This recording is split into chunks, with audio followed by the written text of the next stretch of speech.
Welcome, it's Leanne Scott from Chirp. Today I have Graeme Barlow with me from Ibersoft. I'm delighted to have you, Graeme, because I think you have a wealth of experience to share with startup founders and to share loads of your journey, but also some insights into how to grow a startup in today's world. So welcome, and please tell us a little bit about who you are and what your journey's been so far. Yeah, thank you so much for having me. I'm so excited we finally got a chance to do this. I know we've had lots of awesome conversation kind of leading up to this.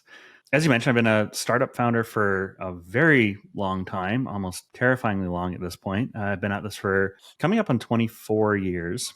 Today, I run a software development company called Ibersoft, where we build mobile apps and web platforms and tools for organizations all over the world. We've had the privilege of working with some of the kind of coolest, most progressive brands in the world, as well as critical infrastructure like healthcare tech and drug shortage, supply tracking, and information. But before that, I got started in entrepreneurship a long time ago. Actually, my first company was in the virtual currency space long before anybody called it virtual currencies or the even idea of crypto was a thing, because I built a company selling items from online games on the internet, which was kind of early days of digital currencies. And looking back at it, it was kind of a crazy time to be doing it in kind of the early 2000s to 2006. But we built an entire business around selling items from online games like Diablo 1, Diablo 2, Neopets, Ultima Online, eventually World of Warcraft, and selling them effectively on the black market on eBay until we ended up selling and shutting down that company. Since then, I've had a pretty crazy journey. I tried to go to university, did not do super well on that track. Got through about a semester and a half before I went running for the hills. Ended up doing some marketing consulting and then started a game development company called Rocket Owl, where we built games on Facebook during the height of the kind of Zynga Farmville social gaming craze. Really cool. Ended up building a kind of social impact eco messaging game called Green Space, where players all over the world got to kind of restore these little worlds with characters and through different actions in game support real world causes. We did a whole reforestation effort. We supported a number of endangered species. Game grew to over 1 million users, and we ended up selling technology to an investment group. From there, spent a couple of years as an early stage investor in SaaS companies, oversaw actually a small investment fund where we did kind of marketing acceleration as well as investment in the SaaS ecosystem. And after about 3 years of doing that, realized I really wanted to get my hands dirty again and back into the building side of things and joined Ibersoft. And we've grown the team from a team of 6 or 7 when I joined to over 50 today. And it's been a pretty wild ride. Yeah, that's amazing. Amazing. So are you still an active investor at the moment? Yeah. So we're very active, pretty much across the board. I would say we're very small angel investor. We're not doing anything too crazy. We have friends that are extremely active in the space, but we invest in a number of up and coming companies, either personally or through some of our activities at Ibersoft. We've invested in and partnered with a number of our clients as they've gone through really exciting scale up. I've also been kind of co-founder in a number of other companies throughout the past probably 10 years, helping get different platforms launched. One that I'm still really excited tracking is ProPet Software, which is business management tools for the pet industry, which is often an unlooked or overlooked niche in the business world, where providing business management tools for like groomers, dog walkers, kennels, rescues, massive industry, massive. And at the time that we got into it 8 or 9 years ago, it was a very, very underserved market. And that's, to me, that's very representative of the type of stuff we tend to look for when we're investing, is we're looking for people that have strong technology foundation, but also find a really interesting niche where you're not trying to go up against a Facebook or, I don't know, Reddit or something to conquer the whole internet, but you found a very, very meaningful use case to solve a strong pain point in a large industry. Amazing. Yeah, I must say, I had never thought of the pet industry for tech startups. And recently I came across 2 tech startups who were specifically targeting the pet industry. And absolutely flabbergasted because you just, I suppose, you think of puppies and kitties and all of that as non-tech. So I really was blown away. And in terms of like where you invest, do you focus primarily on the Americas, or do you dabble in Europe?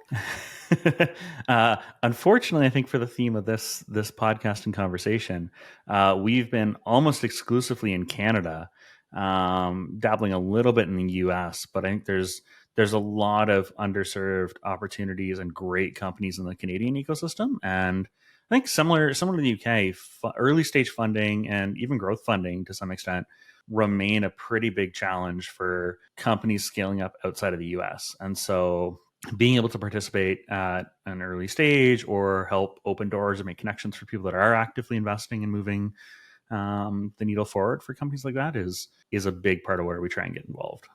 Yeah. So in terms of early stage funding, we ourselves as Chirp are very much early stage in our journey. However, we have got some traction. And when I speak to fellow founders, there's always this: how early is too early? But then there are startups who get funding basically with an idea on a PowerPoint. And then you're like, but I'm further along on that journey. So how do we get your attention? Like, what is it that makes it too early or early enough? It always feels like a bit of an oxymoron, that. And I think the reality is it is. And it really depends on who you're talking to and what their risk profile is, what their knowledge of the space is. I think one thing that's interesting, being a little bit self-reflective, I was one of those founders that, like, we raised 600,000 for our angel round for Rocket Owl game development company, and we had a pitch deck and a lot of ambition and a lot of drive that we were going to make this thing happen. And we raised that very quickly. Like, I think start to finish, our round closed in 60 days. Wow. And now a lot of that was due to a very diverse and very strong founding team. We ended up, we started with 6 founders, ended up adjusting down to 5 later on in the company, but a significant amount of operational experience, a number of exits, a number of kind of just a really strong portfolio across the team. And I would say that helped us then. And that's a big thing that I look for today when we're vetting opportunities, is that track record, right? Like, everyone likes to tell the narrative of the kind of college dropout unicorn goes to $1 billion. But I think when you actually dig into a lot of the data, the more consistent companies for delivery and execution are usually the second, third, fourth time founder that has learned a few things from the first time around and is coming at it a little bit more seasoned and a little bit more excited. We typically don't bet on solopreneurs. That's more personal thing. Every company I've ever built has been on a team. And I think that's always the way I would plan to do it going forward. There's just so many moving pieces and so much stress and so much just stuff going on early stage in the company that putting that all on one person is phenomenal and incredible for the people that pull it off. But I don't think I would have survived most of my companies if I didn't have a team to lean on. So that's another big thing we look for. And then, yeah, a lot of it comes down to just market position, what the opportunity looks like, what the competition looks like. I love the pet industry when we were in it, because one of the co-founders in Pro Pet owned a large kennel and rescue, and we were living the kind of headache day to day of like running this is terrible and making QuickBooks bend and contort to the idea that clients are dogs and multiple dogs can belong to a person, and we need to check in dogs, but we need payment from people, and we need to track both of these. And like, CRMs don't really support the idea that like one client can own another client. And like, there's just so many weird intricacies of that industry that was like, okay, yeah, no, there's a genuine legitimate pain point here. Same thing with, like, we're very involved in a startup right now that's doing some incredible stuff here in Ottawa in the realtor space, where they're dealing with like the logistics of getting signs placed and distributed and put up, taken down, stored, and everything. And it's like, okay, yeah, no, this is a weird industry where it's like you need someone that can kind of go fetch signs, put them up, take them down, update them on a fairly regular basis. But this is not necessarily ultra high skill work for you to be doing, but there's a lot of logistics involved in making it happen and not a lot of technology that supports it. So that's one that we're excited about.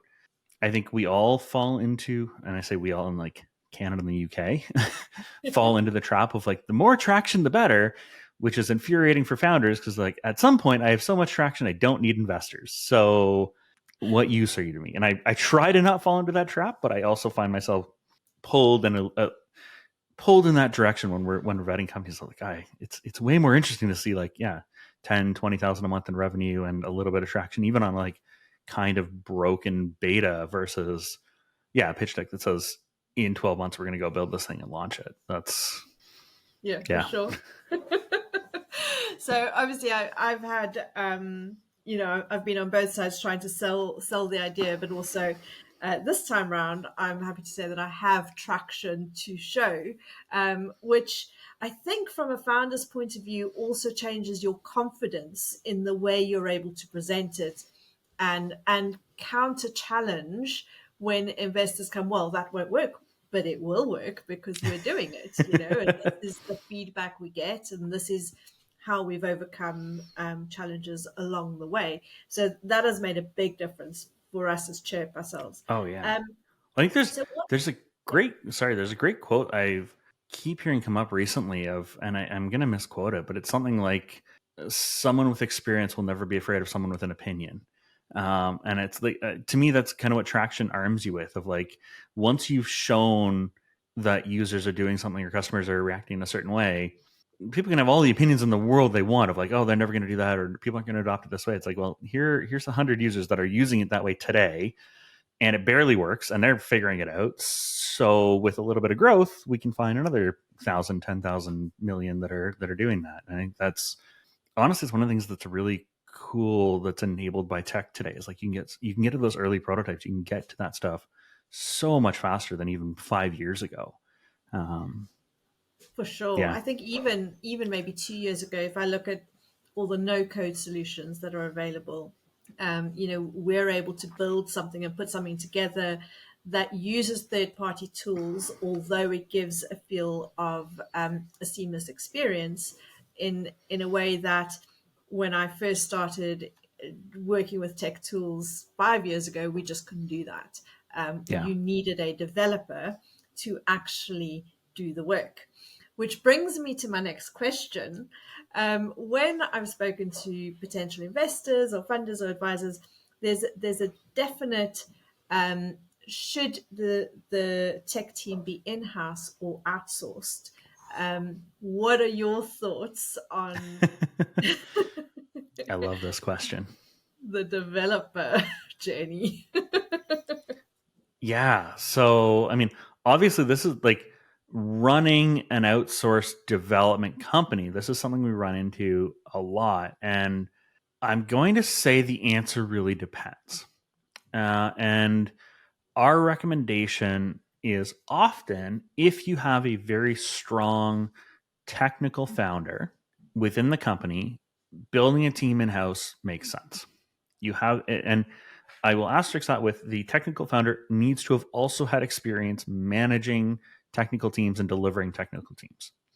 When you don't have a technical founder with that experience in house, the money and time that I've seen get spent over and over and over again with a first time or second time non-technical founder trying to figure out how to hire developers, retain developers, put in process and project management to ship a product, and is just so much on top of also having to nail product market fit, also having to nail fundraising and just general scale up. Like there's just, it's a lot. So I think in the instance where there isn't a really strong technical founder with experience doing that, I think finding an external partner can be a great solution. I think a lot of it also depends on what external partner you find and what the contract and engagement looks like. One thing that I think we've seen over the kind of lifetime of Iversoft, and we've been at this now 12 years, and something that often seems very attractive to outside companies or startups, but in practice becomes a bit of a challenge. Is a lot of early stage companies are looking for kind of fixed bid, fixed scope deliverables. On paper, that's wonderful. Like day one, write a crazy detailed spec, start building, and in 4, 6, 8 months deliver. The challenge is I have yet to see somebody get the spec right on day one. And with more user testing, with more kind of QA, with more just market research and time figuring it out, that spec evolves and shifts and moves a lot. And the more traditional kind of fixed bid project approach kind of falls apart at that point because everything becomes a trade-off of like, okay, well, now the timeline is off. Now we need to do a change request for budget. Now we need to do like that cascades into a whole bunch of other things depending on how the firm budgeted it. It becomes complicated. And where we've moved to, and like this is purely on our own experience, I think there's lots of other approaches, has been more of the like team augmentation, dedicated team approach, where it's like, here's your development team for a period of time, whether that's 6, 8, 12 months. And if you can keep the overhead and the markup low enough that it is comparable or competitive with kind of hiring in-house and the cost you would incur of trying to train and build systems and build structure, that can be very compelling. And you manage kind of sprints on a weekly or bi-weekly basis. And because you're not locked to like, oh, we locked this in at 150,000 and we have to protect our margin, therefore scope changes are a huge thing. There's a lot more flexibility to take feedback from users, feedback from the founder, and kind of pivot and adjust. It's a much more agile approach. I like that. I like when we see startups that are working with that kind of model, because if they've been kind of able to, at least in the early stages, been able to hand off some of the technical overhead of training and retaining really good development talent, and they're just focused on kind of shipping each sprint. And as long as they have enough visibility into the code that's being produced, the control and access of the kind of server infrastructure and the cloud infrastructure so that they know what they're getting, I think it can work really well. Unfortunately, we've done a lot of rescue missions where we've come in 6, 12, 18 months down the road, and in some cases found that like there is no code. It's a bunch of like kind of animated mock-ups pretending to be development, and people have been taken advantage of. Or there's a lot of code, but you can tell it was like a developer that was rotated out every 3 weeks with somebody new. There's inconsistencies in language. There's just broken stuff all over the place. So like choosing the partner in that instance is critical. There are some phenomenal partners all over the world, like not just in North America, Europe. Like there are some incredible partners. We've had clients where we provide some of the technical leadership and project management oversight and work with entirely outsourced overseas teams. And some of those projects have been some of the fastest, highest quality projects we've shipped. They've been amazing. We've also seen the equal kind of disastrous explode on impact kind of experience. Yeah, I've had some of those. Yeah. So it really depends on the company. It really depends, I think, on the complexity of the project. And I also think that not all technical streams are managed in necessarily the same way. Not all disciplines are managed in the same way. A lot of our clients at Ibersoft, at least, have a ton of technical expertise in-house, but they're very technical within kind of their domain. So in many cases, our clients deal with the server side and the web side, and they're bringing our team in to augment the mobile side because they just don't want to spin up an entire mobile division. I think the same thing can be true for kind of the scale-up startup size, not necessarily the early stage, but scale-up of like focusing on the core technologies and finding partners to help augment with other pieces can be very powerful and can be very compelling from a investor side of things, as long as the budgets make sense. And that's where I think the like retainer model makes sense. If it's time and materials at $200-$300 an hour, then I don't think that's a great scenario. And I don't generally recommend it for companies we work with or companies that we're looking at investing in. So yeah, a little bit of judgment. There is no one answer. It really depends on the team and it really depends on the product. But I've seen both situations be very successful. Okay, so I think probably for startup founders, having that fixed price project because funds are limited is what the attraction is. I've had a couple of fixed price projects, and where the problem comes in is exactly what you're saying, which is that we had a scope. I think sometimes it's the language barrier when we've used foreign developers in what we understand as obvious is not so obvious. Nothing is When obvious ever no. in software. I'll jump in and say that as much as I would love to say things are obvious and common sense, like you need to document it document it, mock it up, explain it, over explain it, say it again and again and again.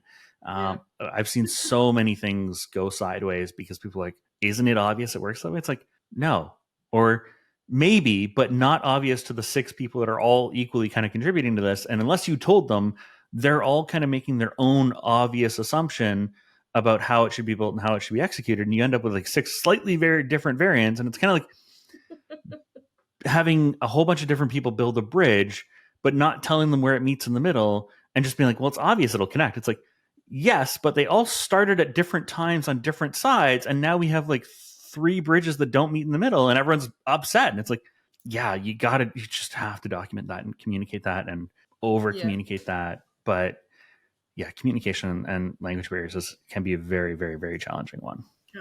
So, can you tell us what are your top tips for if you're looking at outsourced developers? What are your top things to look for to ensure that you make the best decision with the budget and the resources you have available?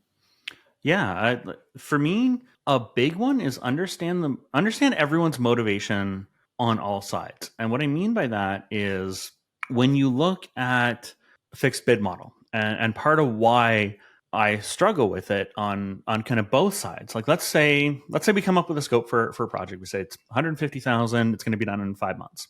We lock that in, contract signed, everything's great. You're happy because you think that's what you're getting. At that point, that company is now working on the premise like they have 150K and that time, and their job, their project manager's jobs, their dev's job, everyone's job is A, to make you happy, but B, to protect the profitability of that budget and that timeline. And therefore, when decisions are made and there's kind of maybe a right way, a fast way, and something in the middle, depending on where they are on project timeline and profitability, is going to be the North Star on how they make those choices. And they may not always be super forthcoming, even if they say they are with you as the client about those choices being made. And you don't necessarily have the visibility because ultimately the employees of that company have an obligation to have a profitable project and make sure that they deliver on that side. That is what keeps their jobs and keeps them in business. From a motivation standpoint, I don't feel like that's aligned, right? I think I feel like you are immediately at odds. If you both want to ship something, you both want to see success, but there's not necessarily equal upside there. Whereas I think on the retainer side of things, the risk is that there's potentially less motivation to hit a deadline, go quickly. But if it's a retainer with kind of a rolling renewal based on performance and kind of happiness of the client, there's a lot of motivation to make the right decisions, keep momentum going, but also keep you involved in the conversation about what decisions are being made and why. And you can come to the table like, look, we can build it right, we can build it fast, we can build it somewhere in the middle. That like we're going to pay for it later, but it'll work for the first 10,000 users. And I think any situation that kind of helps align that motivation more is better. I don't always love. A lot of people immediately default to like, well, then we'll do like an equity play with that organization, and I don't always love that situation. Largely because one company is carrying the salary side of it and one company is not. And it potentially creates some weird conflicts of priorities and you can't fire them. Like that inherently becomes a problem. And part of what motivates the retainer to stay good is like, you have to keep impressing them and you have to keep delivering in order to kind of keep the contract going, keep things moving forward. If you don't, if you are like a 10, 20 or more percent equity owner in the business, they are married to you and it is going to be very, very, very hard for them to get rid of you or change. And I don't think that's great. I don't think that's I think you should always have the option, if you're outsourcing the development, to be able to move it if it's not a fit. The other thing that I would really look for, and this is something we've struggled with when we've tried to work with external partners, is as much as possible, and you usually can't get this up front, but once you kick off the project, get the names of your team. Find out Yes, who's that's a big one. working on your team, and not that you have to have them on a call every day. Like most companies are not going to put their whole dev team in front of you all day, every day, but understand who's on your team, understand from that organization how long do their developers stick around. Because one of the biggest challenges to software development, period, is knowledge transfer and continuity of kind of development practices and documentation. And if you are working with a firm that has a retention rate of like 3 months and people are constantly cycling through, you're going to be paying for a ton of training and a ton of time of just onboarding people onto your project. You're going to suffer from a lack of kind of knowledge across the team. And you're not going to see a consistent level of quality. I mean, we talked about this a little bit earlier on like video Yeah, editing, of like, if every week you're training a new editor on what you like, it's a pain. The yeah, same thing is true of software. So when we're looking at partners, we often do look at things like Glassdoor and try and reach out to some staff, creep their team a little bit. Do they hang on to people for a while? How or do people seem happy there? It's a little bit harder with the like global international outsource overseas firms, but we've had we've had a few weird experiences where I think we were given like 3 generic names, and over the really. course of like 4 months, you're like, your voice is different than it was 2 weeks ago. I know you have the same screen name.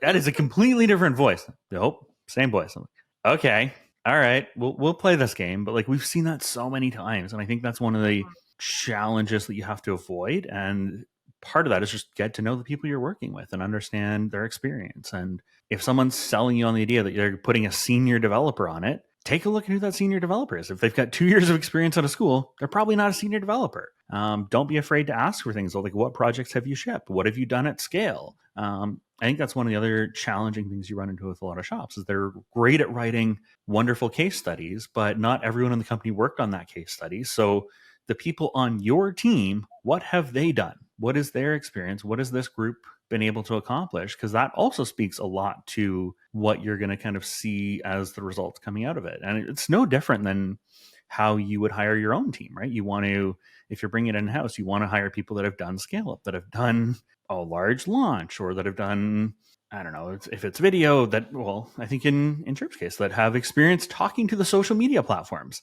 Have Yeah, they dealt with those APIs? Have they dealt with overcoming all of the weird hoops and crap that all the different platforms put up to make you a compliant partner? If they haven't, that's going to be a really steep learning curve for somebody the day you try and go turn all of that on. yeah, Um, for sure. yeah, so treat it a lot more like that and ask a lot of good questions. Yeah, absolutely. So, kind of sticking but changing to that track of Yeah. thought, which is around getting to know your team members and your developers. What do you think in terms of getting to know founders before you invest in them and before you start getting involved with them? Where do you go and look? Do you have a sneaky peek on LinkedIn to see what they Everywhere. like? Everywhere. On like, if we're looking at partnering with somebody, or if we're looking at investing in something, we look at everything. Like, I want to know what you're putting out there. I want to know how well you're managing your brand. Um, in most cases, the early stage founders are going to be the brand champions for the organization. So if you've got a bunch of social that is just you drunk every weekend, or if there's a bunch of spelling errors on your profile, or if you are really inconsistent in your commitments or what you kind of post, you're like, if I've seen this all the time, like a post like, I'm going to update my journey every week. A month later, one post. 3 months later, another post. I was like, cool. Your consistency sucks, and I feel like that's going to follow through on a lot of other stuff. So there's a lot you can learn when you look at the social profiles, and I think when you're, it's not 100%, but I think it's a good leading indicator for what they're putting out there and how well they will advocate for their companies. And if you're dealing with the founder that's doing the fundraising and they don't have you kind of swept up and excited in the vision, it's dead, right? Like it's you feel that right away with the founders that have that kind of infectious energy and are able to just motivate a room and an army. Like that's the energy you need to attract really good talent to leave stable, comfortable jobs to come help build your mission, to convince investors to come on board, to convince early clients to become early adopters. And some of that comes through on social, or it can. It's not that bad social will immediately kill it, but when you see great social and great marketing on social, that is absolutely a positive indicator. That is a very helpful thing, because you're looking and you're going, okay, your first job is not going to be trying to find a marketing intern to explain TikTok to you. It's going to be, you know how to do this. You're going to jump into this content and you're going to be pushing it. And I think that's amazing. Founders that pretend that they don't have to do that, I don't think go very far. Absolutely. So one of the things we do at Chip is to help founders share that vision and that journey, is we interview them and we actually ask them, if you think of, so much work goes into a pitch deck, but it is only 10 slides. And so we start digging into the detail around each slide and sharing that passion. I think for me as a startup founder, in my previous iteration, was that I am a solo founder. So I know that's something that you have said. It's a lot on your shoulders. There is. I'm not saying it can't happen. It's just a lot. I appreciate the absolute mountain that is on your shoulders doing it solo. And I have so much respect for it. Like it is, I just know I couldn't do it. I am, that is not me. That is insanely gutsy and strong. And I have so much respect for like that. It's huge. Thank you. So what I found though was there are a lot of investors who automatically discount a solo founder. And so Sorry. no, I do understand. However, for me, the fact is I've been through two co-founders or three co-founders, and I'm the only one still standing. So how do I show you that commitment? How do I show you that grit and that problem solving, that I will do whatever it takes? And so that was kind of where Chip was born, was how do we take that to get investors to notice us? And so I think by sharing your journey on social, by sharing your big why, sharing your problem solving, and doing it consistently on a month-to-month basis, you're giving so much insight into who you are and how you work that, obviously using the Chip system can help to achieve that without spending hours creating content, because you also don't want that from your founders. So it's a weird balance. It is an absolute weird balance. I spoke to somebody recently who apparently spent 22 hours a week creating content. I hope the return on that was worth it. I really do. I don't know. It could be. Like, you can have exponential returns on good content, but I don't know. Yeah, that is a lot of time. That's crazy. So how do you go about creating enough content to stay visible and to start seeing those returns on your own socials? I don't. I suck at it. And like, I think this is part of why we met. Is I like, for context, like we met through Dan Martell's elite coaching group, and part of why I joined is I followed Dan for a very, very, very long time. He gave some incredible advice and feedback for us early days for ProPet software, and I've always been kind of blown away and impressed by what he does on social and how consistent he's been. I think I posted a screenshot a while ago of like, I have weekly or monthly emails going back to like 2013 in my inbox from Dan Martell. Wow. Years he's been doing it. And like, I'm just impressed at the systems and the dedication to do that. And I want to get there. I'm not doing it today. I'm part of why I'm excited to like learn more about Chirp, and we're talking about different platforms, because I recognize that there's a ton of value there. And I think Dan put it really well for founders in general when we talked about it weeks ago. And that was, as you build your company and you put everything into your company brand and you focus so heavily on that, if at some point you sell the company or you exit and then you go to do the next thing, guess what? You're starting over again.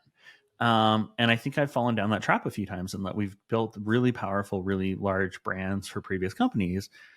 but I've never really invested in building the personal brand and never really invested in kind of something that can carry forward and help make the next one easier or go faster. And so that's a lot of where my time is going right now, is figuring out what that strategy looks like, figuring out what that time commitment looks like. What tools are out there, whether it be it AI or teams we can hire or services like Chirp that we can get involved in that help you have kind of disproportionate impact with your time and your energy.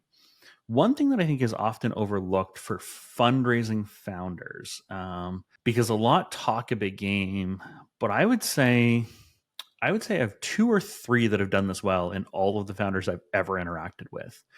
And that is doing some kind of monthly newsletter, follow-up, updates, whatever, to any investors that you've spoken to along the way that might be interested or might not be, but have said, yeah, keep me up to date, keep us in the loop. Investor updates, most founders suck at them. Mm-hmm. At best case, they're good at them for the first couple months, and then they kind of just drop off the radar and disappear. I've had a few that have consistently sent updates every month for like years, and it's been incredible. And I have so much confidence that if they came to the table and said, hey, we're doing another round, are you interested? I'd be like, yeah, let me know more. Let's talk about it. Because again, like they said they were going to do something. They did it. They showed me they were doing it over a huge amount of time. That consistency, that commitment to self, that discipline, that says so much about their ability to execute and their ability to stay consistent. And I think that's something that often gets overlooked. Like the social side of things is great for growth, but there's also a nurture component to like the people you've already built relationships with. Just because it wasn't a fit today, because maybe you were too early stage, maybe it wasn't a fit at the time for whatever they were investing in. But like if you say you're going to stay in touch and somebody says, yeah, like keep me up to date, put some time into those updates. Like I know it was something I was guilty of too at Rockdale. Is like we would go through periods where we were amazing at like really rich monthly newsletters to all of our investors and prospective investors and everything. And then there were also dark periods where we go probably 3 or 4 months and not update people properly. And it's something I'm very, very self-aware of now, trying to be way better of keeping stakeholders engaged and involved and informed, because I know how much, just from my own personal exposure, how much confidence that gives. There's a second school of thought out there that like, just keep your head down, execute. I don't need to know what's going on. That's fine. I like to see the consistency. I think definitely. I think being consistent is unbelievably difficult. Yes. whether it's sending an update, sending a newsletter, being consistent on social. And one of the things that counts against us on social is that consistency in the eyes of the algorithm gods is every day, not 3 times a week. That's still considered sporadic. So it's that consistency that we all struggle with. Even I don't know if you've met or talked to Kyle Voris yet. From the Elite Group. They've got an incredible sales accelerator company. But one thing that we were having a really interesting chat about last week, he does a lot of LinkedIn content, and he said spent about probably I think 1 or 2 years doing 3 posts a week, really rich, thought out, deep posts. He saw pretty mediocre growth and results from it. Changed strategies this year to doing 3 posts a day, smaller snippets, basic content, little bits of advice. And I think the first month he did it, he saw like 1,000% growth on engagement. And the second month was like 4,000 or 5,000% month over month engagement. And the numbers have gone through the roof. He's like, It's crazy how slanted the algorithm is for consistent volume versus what I think some of us like to like hide behind of like, oh no, I'm not going to post multiple times a day. I'm going to do well thought out Shakespearean-esque beautiful pieces. And the algorithm's like, go home. That's not what this is for. Exactly. So one of the things that we've discovered is that it almost, and I say almost, doesn't matter what you post as long as you post every single day. That's crazy. And, you have to post for the algorithm and you have to post for the humans. But ultimately, it's the algorithm that decides. The algorithm gets you the humans. Yes. Exactly. So that's one of the things that we always reiterate to founders or people, clients that we work with, is that it almost doesn't matter what you post. So stop getting hung Right. up on creating Shakespeare, Hollywood production. Stop getting hung up on the quality of the video or the sound or the lights, because actually the most important thing is that you are out there posting every single Yeah. day, and people are watching. And that's been very interesting to see. Two clients this week have come back and said one had two investors reach out to them, That's awesome. completely out the blue, and the other one has had two investors who want to get in on a round that's almost closed, as well as potentially being acquired by one or two companies, which Wow. started those conversations, and that's just from the LinkedIn profile we've been building. That's amazing. So I have to ask, because like we are infinitely guilty of this at Iversoft, at least, in that I think it took us 8 months to publish some updates on our website. How are you guys doing at running and scaling your social, given that your core offering is a social tool? Oh, Do that's you the trick. consume your own product, or is it kind of the We do. So it's yeah.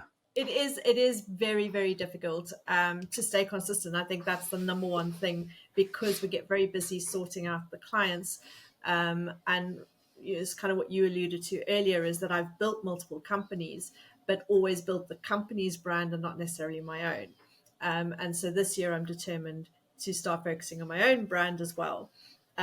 One of the easy ways to do that is actually using podcasts. So you're still interviewing, and it's getting into that rhythm of how do we take the content we're creating with clients and pushing that out on our own socials. So we are getting better at it.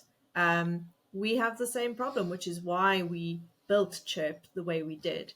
But yes, using the system, when we Yeah. use the system, it works perfectly. So That's awesome. It's always so funny seeing companies in different verticals that are kind of the last people that get to use their own product and their own tools. It's like, yeah, people ask us all the time. I'm like, why hasn't your website been updated? It's like, because we're building like 9 others, and all of our good talent is doing that, and we don't always have resources in house to do our own stuff, and which is unfortunate, because like I think similar to your social stuff, it's like it's not a problem until it is, right? It's not a big deal as long as everything's busy and as long as you're growing like crazy. But the second you're not, it's the first thing everyone's looking at is like, all right, where's our content? Where's our engine going?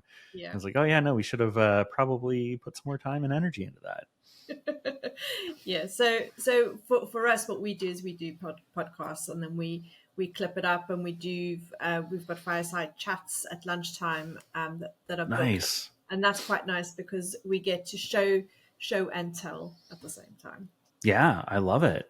That's amazing. Yeah. How are you guys finding video performing across the different platforms? Is it kind of still the go-to for engagement, or are you seeing different stats at this point? You know what? The to see the engagement in clicks and comments is still what people want to see. However, what I find is that social has got a lot of lurkers, and so you can see your video uh, engagement going up. Mhm. And so video is definitely king. So there's a stat, I think it's Daniel Priestley that gave it, that you need to spend 7 hours with someone to feel a connection and to feel like you can trust them and do business with them. Video speeds that up phenomenally. So if you have got consistently got video going on every day, it feels like we have a relationship already after having seen 7 to 10 of your videos. I get a feel for who you are. I read your body language. Even if I'm not listening to your videos, I can see the type of person you are and get a real feel, because we know words are only 7%. And so even though I'm scrolling past, whether I stop or not stop, I Right. have made a connection with you. So videos definitely outperforms. Across the platforms, it takes a long time on YouTube to get traction. The one that is blowing everyone away at the moment is TikTok. Yeah. You can grow to 100,000, 200,000 people in 90 to 120 days on TikTok. Nice. What we haven't established yet is how engaged those followers stay. Is it a Right. vanity metric, or is it an audience that you can really tap into to grow your business? That's what we're still, the jury's still out on that one. I love it. Do you find a lot of resistance from founders you guys talk to when you're talking about kind of social strategy and content like that? What is that conversation and journey like for you guys at this point? So that's an interesting question. Um, what I find people are most scared of is posting every day. They It scares the daylights out of them. They are worried about being irritating. Nobody ever goes, how do Interesting. I make sure that I get seen? Like, what if I don't post and someone, the important person, doesn't see me? The question or the worry is always, what if I come across as irritating? So that's often the first hurdle to overcome, is posting consistently daily. Can I ask if that's like, is that universal experience for you? Is there anything that I'm trying to think of how to like phrase this? Is that everyone you interact with? Is that a kind of UK or Canadian thing? Do you see that from American clients? Like, because Yeah, that's one thing I think I see as a stark contrast between maybe some of the US startups we work with and the like Canadian startups. The Canadian startups, like, I will earn every view I get. And the Americans are yeah, like, we are conquering the world. Let's go. Everyone get on board. And it's like, okay, there's a slightly different philosophy here and I like it. But yeah, yeah, do you see that definitely. play out in the kind Yes. of self-consciousness of social media? Yep, definitely. So I would say the UK market is more concerned about that. They're also slower decision makers, Interesting. and more cautious. So what we find is that often uh, women and UK markets, they will start off slower. So we'll do more graphics, um, posts with, say, 10 videos if I can convince them. So once every third day, Okay. um, on the platform. And then we've just had one client go, we need more video, after not wanting video. And I love it. whereas I think because they start to see the engagement comes from the videos, not Yeah. the other posts, people don't want to read anymore. And then Yep. when I look at the US market and Canadian market, let's go, let's go.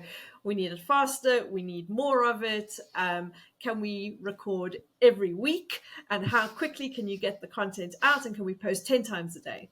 So Wow. there is Yeah. definitely a big contrast. But I think with our UK clients, they're starting to see the value and they're starting to pick up. So they are standing out, the ones that are actually So doing I it. feel like there's a huge competitive opportunity there if you can find the brands that want to lean into that and are willing to Mm, push, because the algorithm's going to reward that behavior regardless. And I think yeah. like we often see like there's underlying localization elements where the algorithms do try and promote what appears to be or what is local content. It's part of why we're a fully remote company, but we have physical office addresses in a number of cities across the country because we couldn't Mhm. actually break into like local SEO without it. We needed to actually have some kind of physical presence that we could kind of Mm. tag ourselves to and put a kind of, I don't know, stake in the ground that says we're here. And I think to some sense there's bias in the algorithm on the social side, but I mean, I'm way out of my depth of expertise at this point. So I think there's lots to learn there, but I think it's Mm. really cool seeing those trends come out. Are you When you guys are bringing clients on, are you kind of global at this point? Where are you seeing the most adoption come on for Chirp? We are pretty much global. So it's kind of 50-50 UK. We've got one client in Italy at the moment. And Oh, then the cool. other half are US and Canada. So we are busy building our own app at the moment, which will explode our scalability. And then hopefully we'll have a complete global presence. At the moment, though, we are focused on English speaking countries. The reason being is that we use AI transcription, Yeah. and video editors. So we're a little bit limited in our capacity to Do English. you do you speak any other languages? Only Afrikaans, which is from Oh, South cool. Africa. That makes But sense. it's the only place it's spoken. Bit of a limited market, but still interesting. That's Not awesome. particularly useful. Hey, it's one more than I've got, so that's awesome. Yeah, But you're in Canada. Do you not speak French? I speak enough French that I could survive if stranded somewhere, but not enough that anyone's going to be impressed that I'm trying. Um, yeah, I speak it well enough that if I try, people Yeah, immediately switch to English out of kind of pity. So I get the like, yeah, perfect. the That's half really smile of nice. like, well, you gave it a shot, but let's do this. um, Brilliant. Brilliant. Well, I think we've covered loads of information today, and I have absolutely loved every minute of chatting to you. I feel like we could do another 10 podcasts, which I'll get those dates booked in with you. Um, but thank you so much, Graeme. I would love to know, how can people get hold of you? What would you like? Where would you like them to contact you? Yeah, this was awesome. I had so much fun. Let's definitely do another one. I think there's so many cool things that we can kind of look at and explore. I am on all of the social things at Graeme Barlow, and have a site coming up in the next week or so at graemebarlow.com. So check me out there. You can get in touch, obviously through iversoft.ca as well if you're looking for um, technical support or development, but always happy to chat with founders, other investors, and any cool projects that are going on. Thank you so much Amazing. for having me. This was awesome. Amazing. You are most welcome. Thank you very much. That's Leanne Scott and Graeme Barlow on the Chip podcast. I will push stop. There we go. Thank you very much. My pleasure. Thank you. That was awesome.